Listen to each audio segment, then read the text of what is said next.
All right, Jet fans, Thursday, May 28th, 2026. Frankie from Flatbush here, New Paltz baseball legend. Talking about football. Well, New Paltz didn't have a football team, believe it or not. That's why other legends like Alan Dodds played rugby, because we didn't have a football team. But anyway, the point is, we're talking about the Jets today. And today, the OTAs continue to pace. I think we're into phase 3 now of these OTAs. And this is the first day that the media got to see the practice. They were on the field sharing videos and also stupid reports about quarterback stats. This guy was 4 out of 4 for 3 touchdowns and they almost threw a pick. And then, so you don't have to worry about any of that. But what we do have to worry about is some of these injuries. And so one of the other things that happened, we had a practice today, but we also had a lot of people going to the mic for press conferences, including Aaron Glenn. And Aaron Glenn told us, number one, the kicker we signed, his name is Youngway. It's not Young Ho, like I was saying yesterday. So apologies to Mr. Koo, and the Koo family. I was mispronouncing the young man's name. It's Youngway, it's not Young Ho. And that's good for him because you don't want to be running around with a name like Young Ho. That's not what we're looking for. So Young Wei it is. He's here. That got announced. But then also we had some injury announcements. So let's go to Aaron Glenn and see what he had to say about the injuries. Of injuries, Cade, all right, he's Cade York. He has a little groin, and he won't be practicing this week, but he'll be working stuff back in next week. And then Sadiq had a minor procedure, so he won't be out of practice today. He had a minor procedure, something that he dealt with, and we knew about, right, going to his last year of college, and he dealt with doing rookie mini camp, and we want to make sure we get it done right after rookie mini camp, so he'll be ready to go doing training camp. Other than that, it was good to get back on the field. So there you go. We got some injuries here. Cade York, a little groin. So that might be the opportunity that old Youngway needed to get on there. And we did see some stats from the beat reporters that Youngway Koo, so right now we have 3 kickers on the roster. Youngway, Cade York, and of course, Leggy Lenny Krieg. Now, Cade York, according to Zach the Hack Rosenblatt, what did I say? Cade York was out. Youngway went 4 for 4. 4 for 4 for Youngway, and then 2 for 4 for Lenny Krieg. So Lenny's falling behind. He's got a long way up anyway since he doesn't have any NFL experience, and now I missed a couple today. So is that a big deal? No, but not good either if you're trying to make the team. Now, Kenyon Sadiq had a hernia/groin surgery. He'll be back by camp. Now, if you were a member of the Inner Circle, you would have gotten this update from me this morning already. I had an update for this because I asked Grok, per Doc Grok, what about these hernia repair surgeries? Do people come back or what's going on? Hernia repair surgery typically has a relatively short recovery compared to many other NFL surgeries with excellent outcomes for return to play. And then it has all this information. But the bottom line here, while any surgery carries risks, hernia repair is one where athletes reliably return strong and stay productive. It's viewed as a manageable bump rather than a major setback in most cases. So nothing really to worry about, even Grok tells us.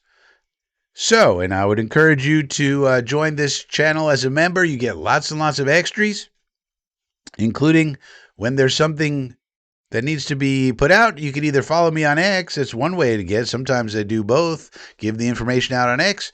But other times it's exclusive to the members. And so you got to be a member. Click the join button down below. Now, what does this really mean practically for the Jets? Well, one thing it means, we might be carrying 4 tight ends on this roster. And so Jelani Woods, guy like that, gets some extra practice reps. And so that could mean that he sticks around as tight end 4 because we might want to carry 4, because if he didn't get these reps or if he doesn't impress, then we might turn to the waiver wire. So here's an opportunity for Mr. Woods to continue to impress. If you remember, we kept Jelani Woods over somebody like a Stone Smart. Bigger guy, but he hasn't really done much in the league, Jelani. But obviously he impressed the staff enough to stick, and now can he make the 53-man? Well, here's an opportunity for him to get more reps, and we even saw via the stats and the beat reporters, he caught a few passes in practice, so he's doing something. So good for Jelani. So we'll see if maybe he could stick around. That's a guy with impressive size and speed combo. If you remember, a lot of people were excited about him coming out of college, but he had his career kind of derailed by injuries and lack of performance, honestly. And so now, can he kind of make good on the physical tools that he has? And we'll see. Now, Glenn also said that the attendance so far for Phase 3 has been 100%, where they do the second install phase of scheme installation. He said Phase 2 was about 95%. Phase 1 was 90%. So all very good. Seems like the players are very excited to be back in the building and getting ready for the season with Coach AG and all the other coaches. Now, somebody asked a question about Andre Cisco, if you can believe it or not. And Coach said, yeah, Andre Cisco, sure, he can come in and he can compete. And, he'll compete. Basically what he said. So I don't think that gave us too much information as to what's going on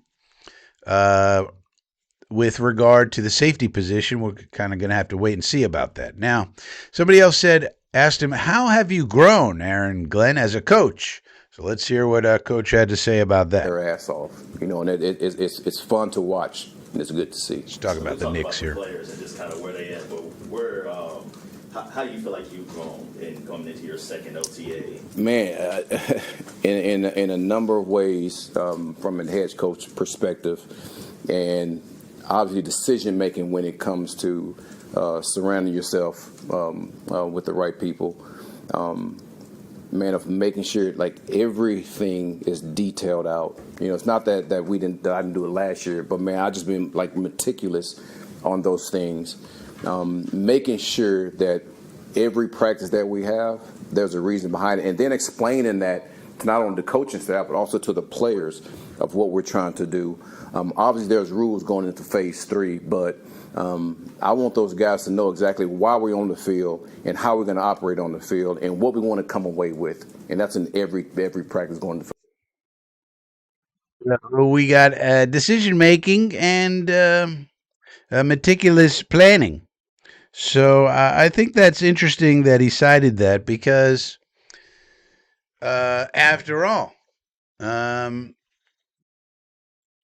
that's kind of what you would expect. And I think it was an honest answer. He was a rookie head coach.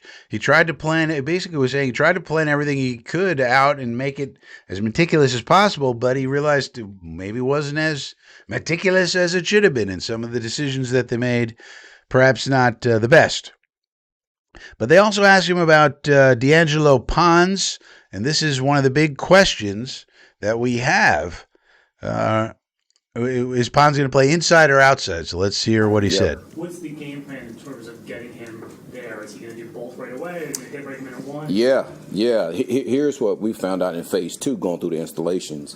When you start to ask him questions about the responsibilities inside and outside, he's quick to give you answers. That number one tells you that mentally he can pick those things up.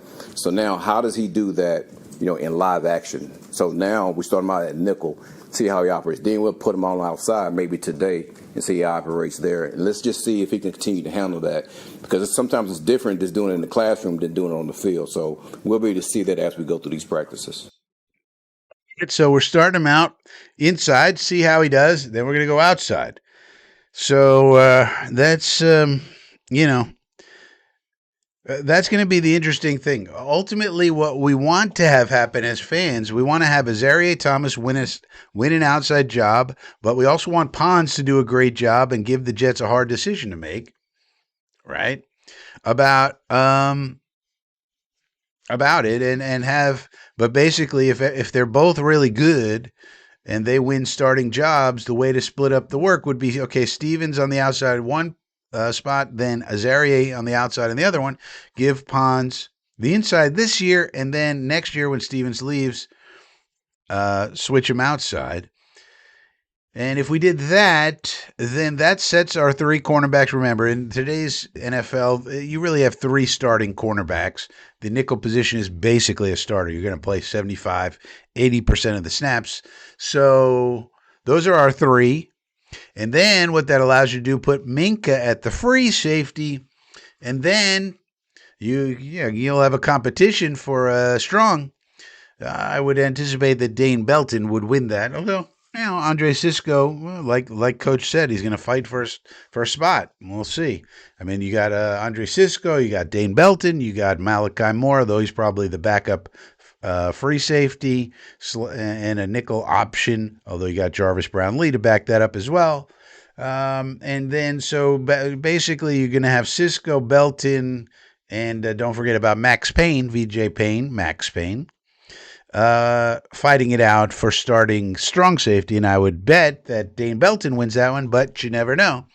Let the best man win. So that was interesting. They also said it's going to be open competition for quarterback too, so they're not handing it to Cade Klubnik, so that's a good thing, in my opinion.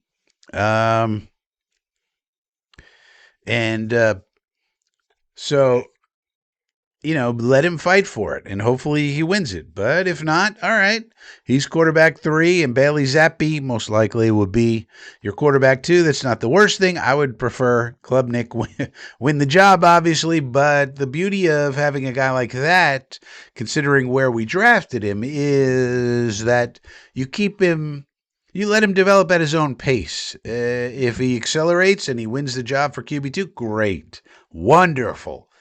If not, no big deal. QB3, all right, taking a little longer to develop, not ideal, but look, that's the way it goes. You can't force these things. We've tried to force it in the past, right? We tried to force it with Geno and back in the day. That's a little different situation. But we certainly tried to force it with Darnold and then Zach Wilson for sure, and that didn't work. So I like this idea of just let these young quarterbacks progress at their own pace. You keep them on KPIs. You know what you want out of them, and hopefully they exceed the expectation. And if not, you didn't burn a huge asset like the number 2 overall pick in the draft. So that's where that is. Other reporting, like I mentioned earlier, Kachu was 4 of 4 on the field goal, so far so good for him. And then Krieg was 2 out of 4, not so great.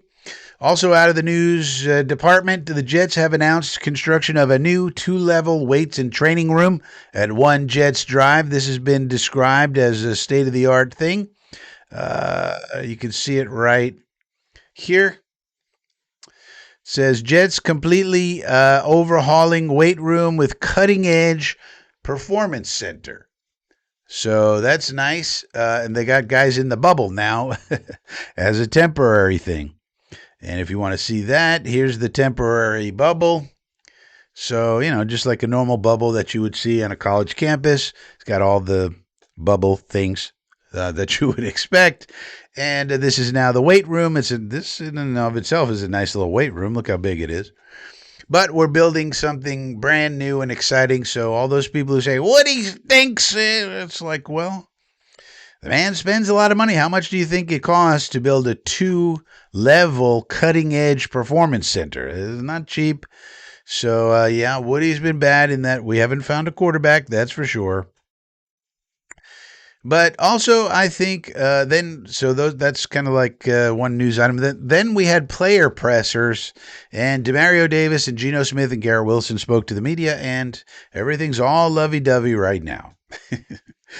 Don't get used to it because, people can say all sorts of glowing things about everybody until the bullets start flying, and then we'll see what happens. But for right now, I mean, everything was good. Gino came on and made a lot of jokes about being back, seeing all the fellas, meaning the press, and all of that. Good-humored Gino. Then Garrett came on, and I don't know. You're seeing a guy like Garrett Wilson. You're just seeing grow up right before your very eyes. You're just watching a kid come in, and now he's becoming a man. And it's kind of interesting to see the maturation process, and that is certainly going on. And then you had Demario Davis. Go watch his press conference. Anybody more thoughtful and articulate than Demario Davis? I don't think so. I think he's going to win the Media Good Guy Award. Every time they ask him a question, he thinks about it and then gives you an incredibly thoughtful, long answer, and talking about the history of this and this and that. Everybody's going to fall in love, I think, with Demario Davis. And interestingly, he talked about something that I wrote about on chemtrails, which you should also be subscribed to. I mean, let's be honest. If you're following this channel, you should be subscribed to chemtrails over here. This article here, I'm writing articles. You're not subscribed. Why not? It's free. Simply the Seth. This is about Seth Ryan. This is about making tight ends sexy again. This is about Ben Bowling. This is about the media. This is about Cade Klubnik. So forth and so on. But way back in the day, I had one about David Onyemata. Right here, the globe-trotting run stuffer. Here's David. And this is what Demario talked about. They were teammates with the Saints. And I was talking about this guy is a top 5 run stuffer, any way you look at it. And I would agree. Go look at this article, The Globe-Trotting Run Stuffer. I got the whole, you can find out. He has an interesting story as well, too, David Onyemata. He not from America. He from overseas, a long and winding road. He finally find the Jets. I'd like David Onyemata to get another year on his contract, to be honest with you. He's so good. But and Demario went through the whole situation about this, that, and the other thing, and said the one thing that was music to my ears. He said, if you can't stop the run, you don't have defense. A defense has to stop the run. There's no, if you don't do that, you don't have a defense. And so the good news is we got a lot of people that we added either through the draft or through free agency and trades that can actually do those things now and stop the run. Once you stop the run, then it's going to be 3rd and long. Then you unleash the pass rush, and now you have a defense. All right. So far, so good. Everything lovey-dovey. OTAs with the Jets.